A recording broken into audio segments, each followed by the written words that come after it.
राजस्थान के मारवाड़ा प्रांत का एक छोटा सा गांव।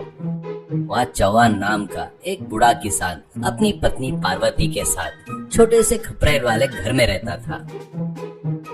चौहान के दो बेटे रघुवीर और विक्रम, उन दोनों की शादियां हो चुकी थी। इन दोनों भाइयों के बीच में एक अजीब सी होड़ रहती। दोनों हर छोटी बात पर एक दूसरे से प्रतियोगिता करते। रघुवीर अपनी पत्नी सुमित्रा के माता पिता की देखभाल के लिए अपने घर में ले आया था। यह देखकर विक्रम भला कैसे पीछे रहता। उसने सोचा कि वो भी किसी से कम नहीं, इसलिए वह भी अपनी पत्नी के माता पिता को उसी घर में ले आया। घर छोटा था लेकिन इंसान की संख्या 10 हो गई थी। वह घर हमेशा किसी छोटे मोटे मेले के जैसा लगता। सब लोग घर के बड़े हॉल में ही खाना खाते, वहीं टीवी देखते और रात को वहीं चारपाई पर चटाई बिछाकर सो जाते। उसी हॉल के कोने में एक पुराना फ्रिज रखा हुआ था, जो उस घर की इकलौती लग्जरी वस्तु थी। गर्मियों का मौसम आ गया था।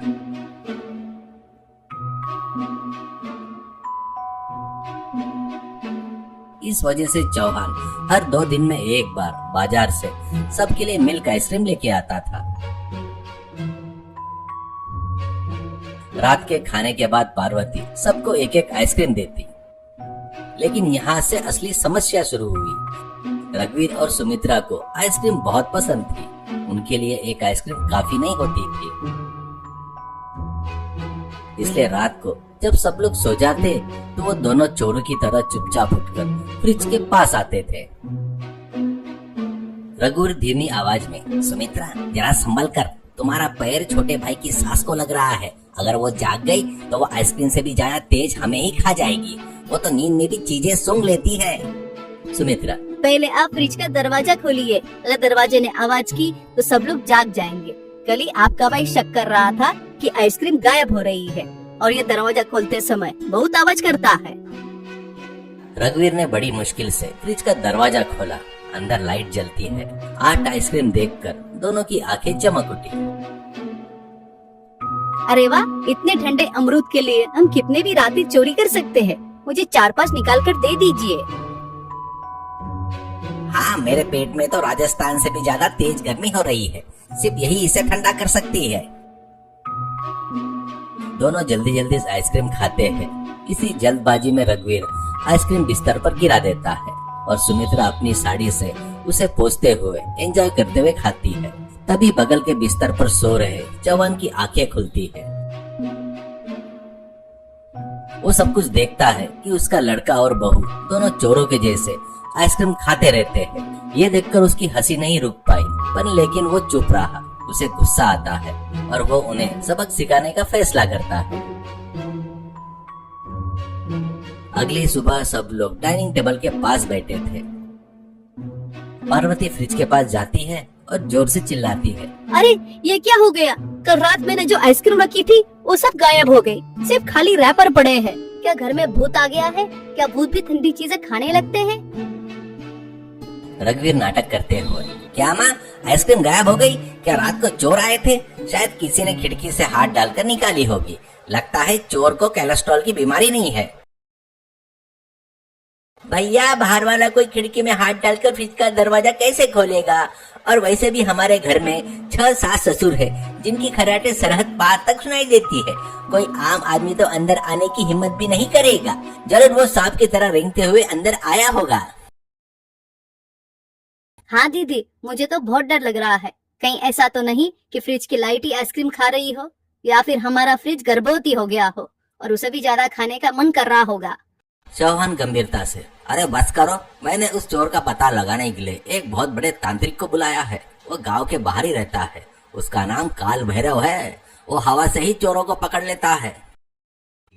शाम का समय एक आदमी तांत्रिक के भेष में माथे पर भभूत लगाए हाथ में छड़ी लिए आता है।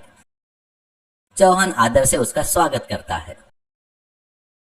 तांत्रिक इधर उधर घर का मुआयना करते हुए, ओम क्लीम स्वाहा। चौहान जी, आपके घर में कोई मामूली चोर नहीं आए हैं, वो आइसक्रीम से प्यार करने वाले पिशाच है। मेरी अंतरात्मा कह रही है कि उन्होंने रात में ही ये दावत उड़ाई है। रघुवीर कांपते हुए, क्या स्वामी जी पिशाच? क्या आइसक्रीम खाने वाले पिशाच बन जाते हैं क्या? तो कल से हमें अपनी जान बचाने के लिए पेड़ों पर रहना पड़ेगा। रुको, बीच में मत बोलो। मैं कल रात उन आइसक्रीम के ऊपर खून की उल्टी करने वाला एक भयंकर मंत्र फूका था। अगर उन्होंने सबके साथ मिलकर खाया जाए तो वह अमृत जैसा लगेगी, लेकिन अगर किसी ने उन्हें चोरी करके खाया तो पेट में जाते ही वह जहर बन जाएगी। सुमित्रा डर से पीली पड़ जाती है। जहर? फिर क्या होगा स्वामी जी? क्या इसका कोई इलाज है?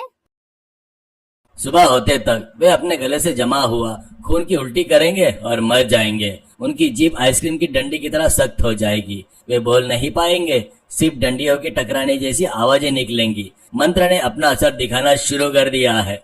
जिसने भी चोरी की है उसके पेट में छोटे बम फटने जैसी आवाजें आएगी। तभी रघुवीर के पेट में से गैस की वजह से अजीब सी गुड़गुड़ की आवाज आती है। वह बुरी तरह डर जाता है। रघुवीर रोते हुए तांत्रिक के पैर पर गिर पड़ा।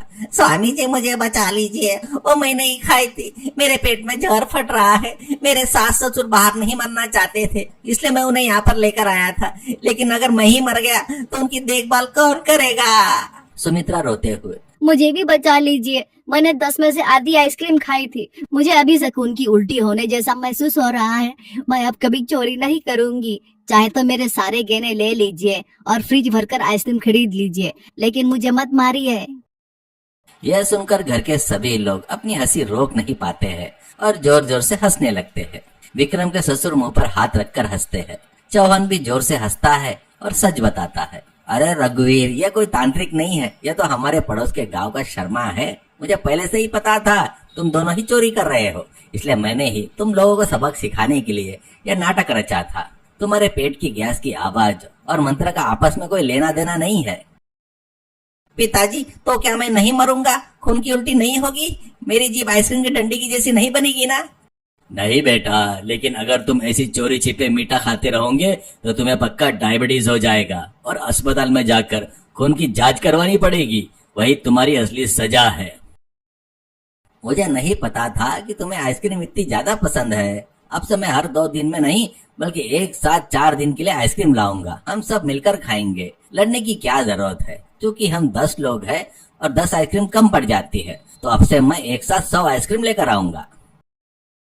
इस घटना के बाद उन दोनों ने चोरी करना छोड़ दिया। उस छोटे से हॉल में सब लोग एक साथ बैठकर खुशी खुशी आइसक्रीम खाने लगे। सास ससुर को भी अपने पिछले बर्ताव और घर के माहौल को देखकर शर्मिंदगी महसूस हुई। सीख, हमें जो भी चाहिए उसी चोरी करने के बजाय सीधे मांग लेना चाहिए। ईमानदारी से मन को हमेशा शांति मिलती है। परिवार में पारदर्शिता ही सच्ची खुशियां लेकर आती है।